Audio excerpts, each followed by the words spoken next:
Monsieur le médiateur de la République, Ngolo Coulibaly Fatoroma, merci pour votre présence et l'intérêt constant que vous manifestez pour les jeunes. Monsieur le ministre des Infrastructures économiques, mon jeune frère Patrick Hachi, toutes mes félicitations renouvelées pour l'excellent travail qui est le vôtre. Monsieur le ministre des ex-combattants, des victimes de guerre, représenté par Monsieur le ministre des Sports et des Loisirs, Mesdames, Messieurs les membres du gouvernement, Monsieur le coordonnateur national du projet d'assistance post-conflit, Monsieur le représentant de la Banque mondiale, Monsieur le préfet de Lagune, Monsieur le gouverneur du district d'Abidjan, Monsieur le maire de la commune d'Atekoubé, cher jeune frère Paulin, Messieurs, Mesdames les maires, Messieurs, chers jeunes et ex-combattants bénéficiaires du programme, Messieurs les officiers généraux, officiers supérieurs, officiers et militaires du rang, honorables chefs traditionnels, chefs religieux, honorables invités, mesdames et messieurs. Après la grave crise post-électorale que notre pays a traversée, le souci du gouvernement a été de panser les plaies, d'assurer la sécurité des personnes et des biens sur toute l'étendue du territoire, de réconcilier les Ivoiriens, de réformer en profondeur notre armée, notre administration et notre justice. Une priorité absolue s'imposait également à nous, celle de répondre aux préoccupations des populations durement éprouvées par cette crise, en particulier les couches les plus défavorisées et bien entendu les jeunes. À cet égard, un programme présidentiel d'urgence d'un montant de 45 milliards de francs CFA a été mis en place dès le mois de mars afin de réaliser des investissements rapides dans les 5 secteurs prioritaires que sont la santé, l'éducation, l'eau potable, l'électricité et la salubrité urbaine.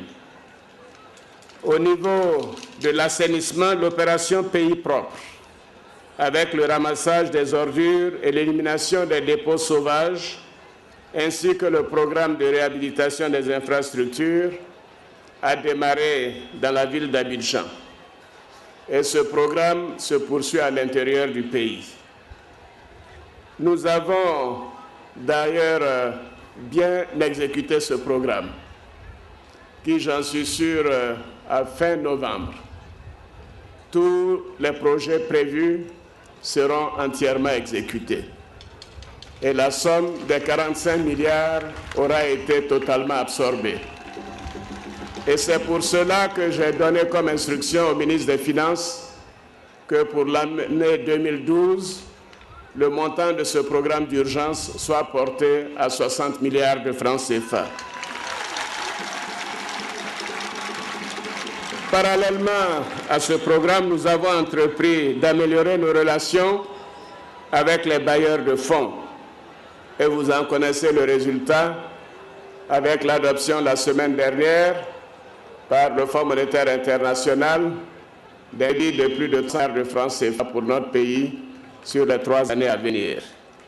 Nous avons également entrepris de rechercher l'amélioration des investissements et notamment nos relations avec les investisseurs privés. Et bien entendu, les projets qui ont été inaugurés ces temps-ci, que ce soit le pont Henri-Konan Bédié ou Azito 3, la centrale d'Azito, montrent que que les investisseurs viennent en Côte d'Ivoire et investissent de manière importante. Honorables invités, mesdames et messieurs, le projet que nous lançons ce matin répond à notre ferme volonté de créer des emplois pour les jeunes et de favoriser la réinsertion des ex-combattants et des jeunes démobilisés et sans emploi. Ceci leur permettra de vivre de revenus suffisamment stables et rémunérateurs et d'améliorer leurs conditions de vie.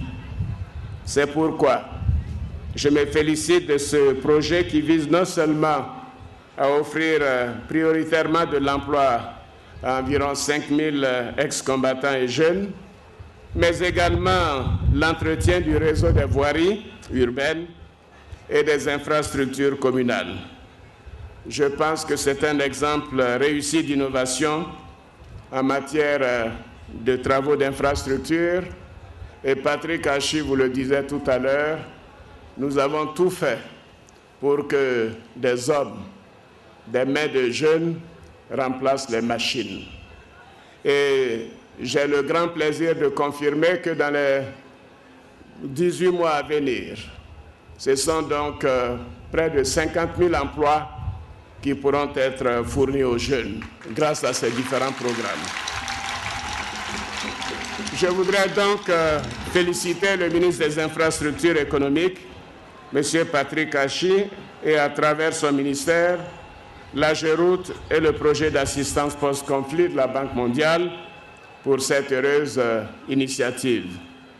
Ils ont su, au regard des besoins de notre pays, en matière de création d'emplois, faire preuve d'imagination pour répondre ainsi aux attentes de nos jeunes. Je voudrais à présent m'adresser à vous, chers jeunes et ex-combattants, mes chers enfants. Je vous demande d'être confiants en l'avenir. Oui, le gouvernement ne peut pas vous oublier. Je vais vous assurer que le projet de ce matin n'est qu'une étape parmi beaucoup d'autres en préparation et dans plusieurs secteurs d'activité. Je l'ai déjà dit et je le répète, la jeunesse occupe une place de choix dans notre programme de gouvernement car la jeunesse est bien le fer de lance du développement économique. Alors, chers jeunes, vous serez les premiers bénéficiaires de notre politique qui est de vous procurer des emplois. À cet égard, l'État mettra en œuvre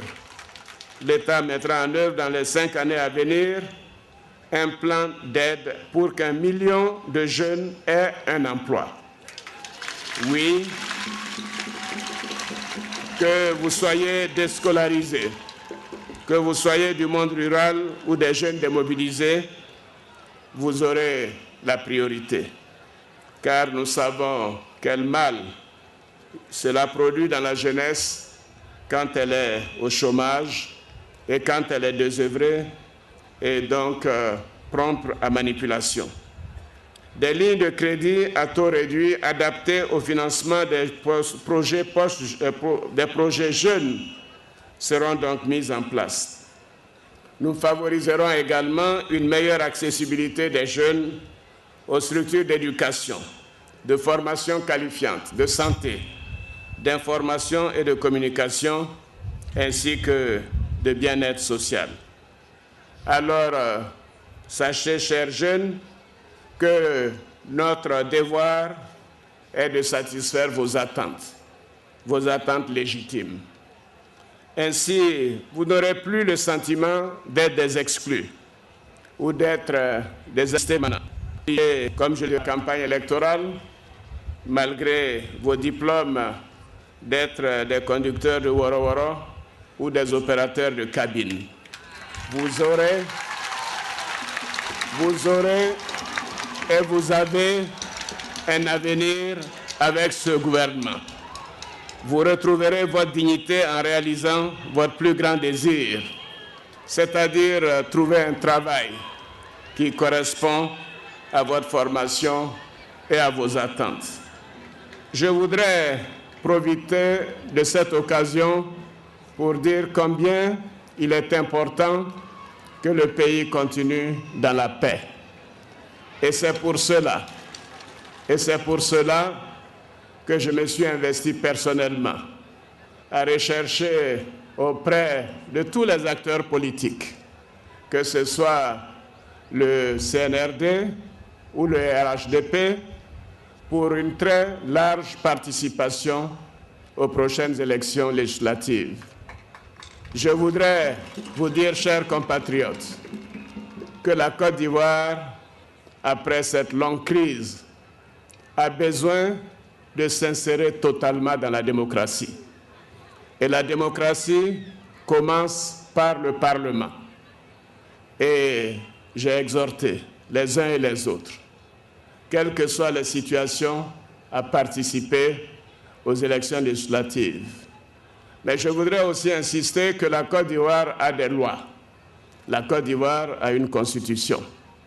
Il est impératif que la Commission électorale indépendante et le Conseil constitutionnel mettent un trait final à toute prolongation pour que ces élections législatives se tiennent impérativement le 11 décembre 2011. Il est essentiel que notre pays ait un Parlement en place après ces élections en début d'année 2012. Et cela montrera que la démocratie est pleine et entière en Côte d'Ivoire. Comme dirait Barack Obama, nous croyons en des institutions fortes. Nous croyons que les institutions sont au-dessus des hommes. Et si nous nous attelons à respecter cette devise du président américain, je suis sûr que la Côte d'Ivoire est promise à un radieux avenir. Donc, chers jeunes, vous trouvez du travail, c'est également assurer votre contribution et votre participation à la démocratie. Et je voudrais vous dire tous que l'avenir est entre vos mains. Vous devez tous voter le 11 décembre pour un Parlement démocratique. Et je me réjouis d'ores et déjà que pour les 255 sièges, nous avons plus de 1000 candidatures, ce qui montre la vitalité de la volonté de participation à ces élections législatives. Je voudrais donc terminer en vous demandant, chers compatriotes, chers jeunes, de nous faire confiance. Nous croyons à la démocratie. Nous croyons à la prospérité de notre pays. Comme vous le constatez, la Côte d'Ivoire est au travail. Et soyez assurés, nous travaillons pour tous les Ivoiriens. Je vous remercie.